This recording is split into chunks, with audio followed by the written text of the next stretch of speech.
Fiziev, he's back. Rafael Fiziev is back against La Jaula, Ignacio Bahamondes right here. Hey, listen, Bahamondes is getting an opportunity of a lifetime right here. You beat Manuel Torres in devastating fashion. You submit Jalen Turner, who was already halfway out the door, and then you get Fiziev?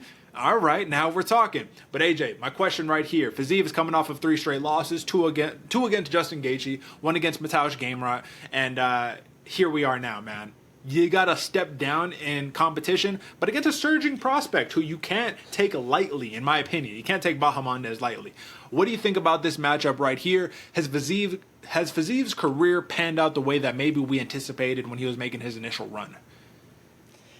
If he was in any other division, Derek, I would say no. I would think we're looking for gold. We're looking for greatness out of Fiziev and the kind of fighter he is.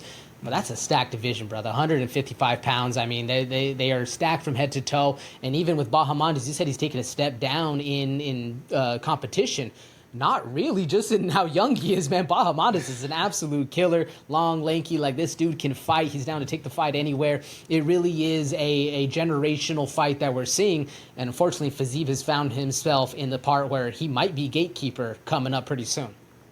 Yeah, I mean, I say that about Bahamondes due to his lack of resume, but you can't fault a man for not getting the opportunity. Now is the opportunity to see, like, do you belong at that level?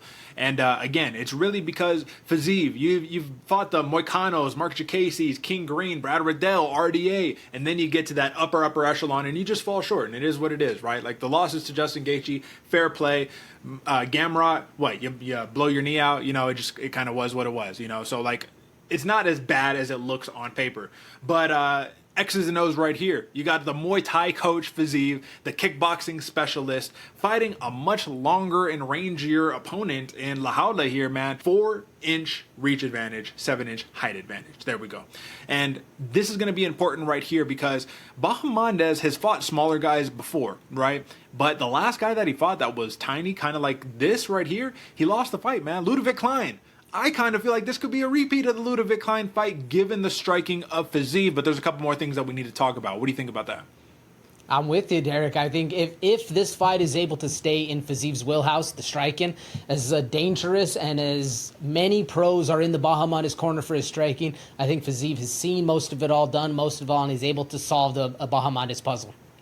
See, I hear that, but where was that at against Justin Gaethje, right? Like, Fiziev initiated the wrestling. Fiziev initiated the clinches, and he still got outstruck, especially in the pocket. So do you feel that way, like, earnestly? Because that's all that I hear, is that Fiziev has already seen all these strikers. If it's just striking, he's going to take them to school or whatever. But I actually think Fiziev might want to incorporate a little bit of grappling here. Well, we saw the evolution of the game in Fiziev in the Justin Gaethje fight, but Derek, I think a lot of that, and tell me if it's ever happened to you, you're boxing in the gym, right? You're sparring it up, you take a crack that's a little harder than you expected there, or that you thought that person could hit. And you're like, damn, maybe now I need to shoot. Like, maybe now I need to play a different kind of game going forward. I'm not saying that's what Fiziev did, but Justin Gaethje has that ability to make people change their game plan. And if Bahamondes does it again, I really think Bahamondes might be able to out-grapple Fiziev in this one. Depends on how the fight actually goes. But, man, if Fiziev is resorted to something else, we might see another unexpected outcome if you're a Fiziev fighter.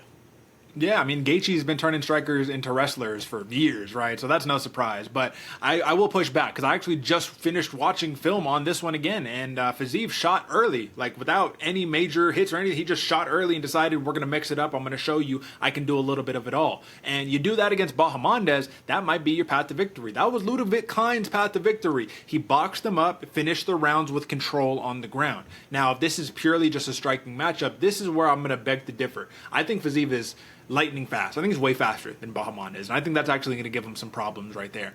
But where I see Bahamondes being able to make up for the lack of speed is the ranginess and the pace and the pressure that he puts on, man. He's just nonstop crushing distance, nonstop.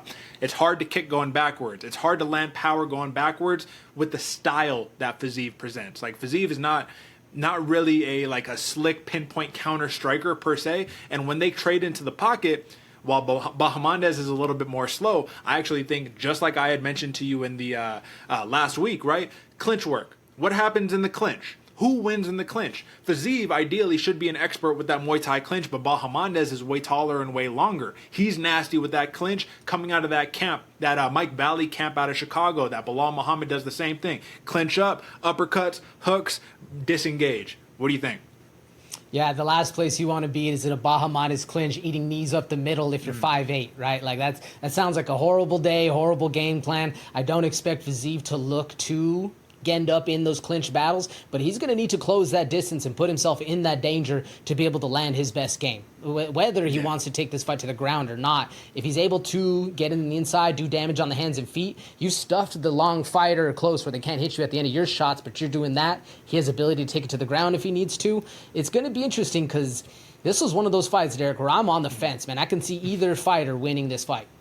Yeah, no, fair, totally. Like I said, this is a proving grounds matchup right here. I did have a couple reservations about the cardio of Fiziev, but then you have to remember he took that Gaethje fight on short notice, so, that is what it was. Mixed in the grappling, too, so that's probably going to tire you out. And then lastly, man, let's just talk about how we see it going. We're going to call it a flyer. It's not a flyer because he's actually the favorite right now. It's trending downwards, but mine is about 125 right now for Bahamondes. I'm going to roll with Bahamondes, man. I'm going to take the young buck, the long-rangey dude. Hopefully I think he's just been progressing and growing, and Fiziev, I feel like he's been kind of staying at the same spot. So I like Bahamondes. I'm going to take over 2.5 rounds right here because Bahamondes is a dog, and Fiziev proved in the Gaethje fight, he got a chin, dude. He could take him and keep it pushing, you know what I mean? So that's my play. How are you seeing it? I like it, Derek, and I can see it coming forward, and I'm with you. I do think the trend is going to stay the same. Fiziev still might be in the same place, but I think he's going to win this fight, man. He's still at the top, near the top of the division, and Bahamondes is surging, and I do think we're going to see him up there eventually. I think Fiziev is going to be the better man this night. I'm taking the underdog, man. And actually, I like the decision. I think we're going to see a striking clinic, or at least, even if we do see the grappling, I think we're going to see a clinic from the Fiziev side showing him he is still the veteran in the game. It's going to be a very exciting one nonetheless. Give me Fiziev by decision. Sheesh, man. Combined finish rate of about 75% for both of these fighters. So we'll see what happens with the decision. I can see a late finish, but decision is definitely in play. So that is your co-main event right there, folks.